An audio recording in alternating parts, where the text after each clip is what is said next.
بصي يا ست الكل، تخيلي طبق واحد فيه شاورما فراخ متبلة وطرية ورز بسمتي مفلفل وتومية كريمي وعيش مقرمش بيقرمش في كل لقمة. النهاردة مش هنعمل فتة شاورما عادية، دي هنعملها بطريقة تخلي كل طبقة في الطبق ليها طعم وحكاية. هنبدأ بحوالي نص كيلو صدور فراخ ونقطعها شرايح متوسطة ورفيعة شوية، والأفضل نخلي الشرايح متقاربة في الحجم علشان تستوي كلها مع بعض. بعد كده نجهز التتبيلة: ربع كوباية عصير ليمون، وربع كوباية عصير برتقال، ونص كوباية زبادي، وأربع معالق كبيرة زيت، ومعلقة كبيرة توم مفروم، ومعلقة كبيرة دبس رمان وده اختياري، ومعلقة كبيرة مستردة، ومعلقة كبيرة كاتشب، ومعلقة كبيرة ملح، ومعلقة صغيرة كزبرة جافة، ومعلقة صغيرة توم بودرة، ومعلقة صغيرة كركم، ومعلقة صغيرة بابريكا، ومعلقة صغيرة بصل بودرة، ونص معلقة صغيرة جنزبيل، وربع معلقة صغيرة فلفل أسود. نقلب التتبيلة كويس جدا لحد ما كل المكونات تمتزج، وبعدها ننزل بشرايح الفراخ ونقلبها كويس علشان كل قطعة تتغلف بالتتبيلة.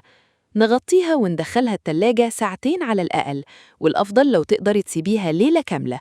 ودي من أهم التكات، لأن الوقت الأطول بيساعد الفراخ تتشرب النكهات وتطلع طرية وطعمها أقوى. بعد كده نجيب طاسة واسعة ونحط فيها معلقتين كبار زيت، ولما تسخن ننزل بالفراخ. وهنا خلي بالك ما نزحمش الطاسة علشان الفراخ تتحمر وما تنزلش مية كتير. نشوح الفراخ ونقلبها من وقت للتاني لحد ما السوائل كلها تتبخر والفراخ تاخد لون ذهبي حلو وتستوي تماماً. ولو الكمية كبيرة الأفضل نسويها على دفعتين. نرفع الفراخ ونسيبها على جنب ونبدأ نجهز التومية.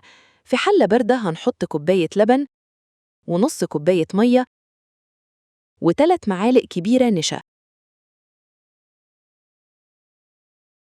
ونقلبهم كويس جدا وهم باردين علشان النشا يدوب من غير تكتلات. نرفعهم على نار متوسطة مع التقليب المستمر لحد ما يتماسك ويبقى قوامه كريمي. أول ما يوصل للقوام ده نرفعه من على النار ونسيبه يبرد تماماً، ودي تكة مهمة جداً لأننا مش هنحطه في الخلاط وهو سخن.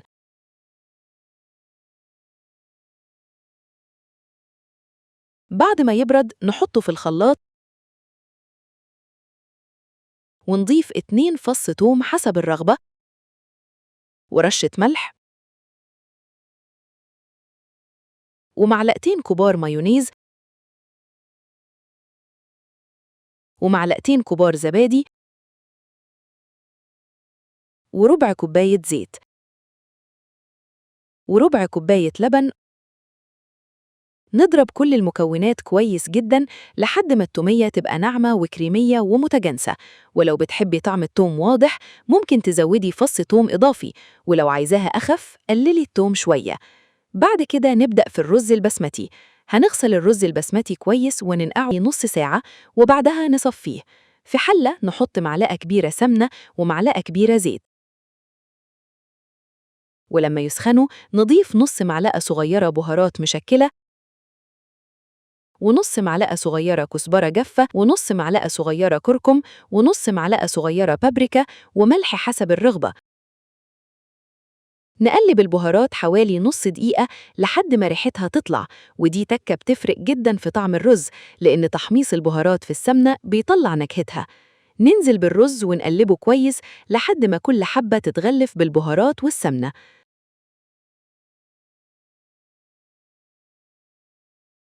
بعد كده نضيف رشة زعفران أو بودرة زعفران لو متوفرة، ودي اختيارية، ونقلب الرز كام دقيقة علشان ياخد النكهة واللون. نضيف المية، والقاعدة إنه لكل كوباية رز نضيف كوباية ونص مية تقريباً، وبعدها نظبط الملح. نسيب الرز على نار متوسطة لحد ما يبدأ يشرب المية، وأول ما تقل المية نهدي النار جداً ونغطي الحلة. نسيبه يستوي بهدوء من غير ما نقلبه كتير.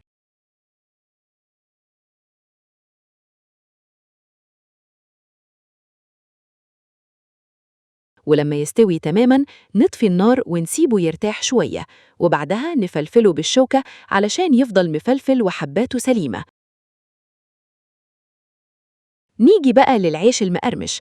هناخد عيش لبناني ونقطعه مربعات صغيرة ونفك القطع عن بعضها.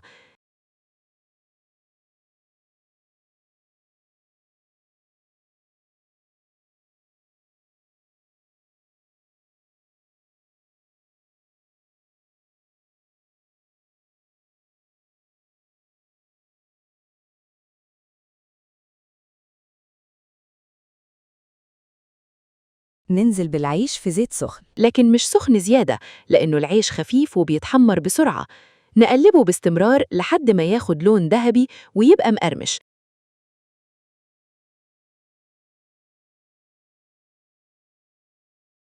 وبعدها نطلعه على مصفى أو شبكة علشان يتخلص من الزيت الزيادة، وما تغطيهوش وهو سخن علشان البخار ما يرطبوش ويفقد القرمشة.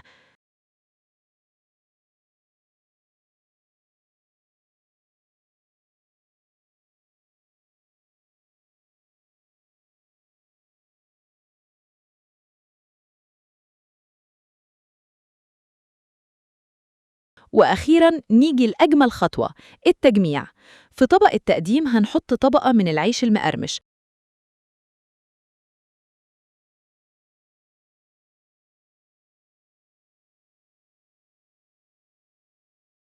وبعدها نضيف جزء من التومية ونوزعه كويس.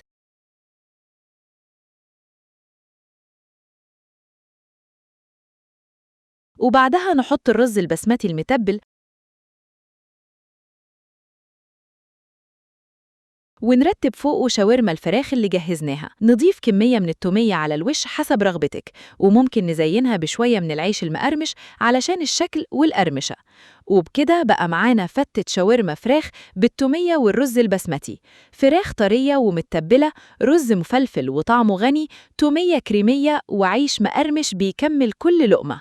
وأهم سر في الوصفة كلها إنك ما تستعجليش التتبيلة، وما تزحميش الفراخ في الطاسة، وتحافظي على العيش المقرمش لآخر لحظة قبل التقديم.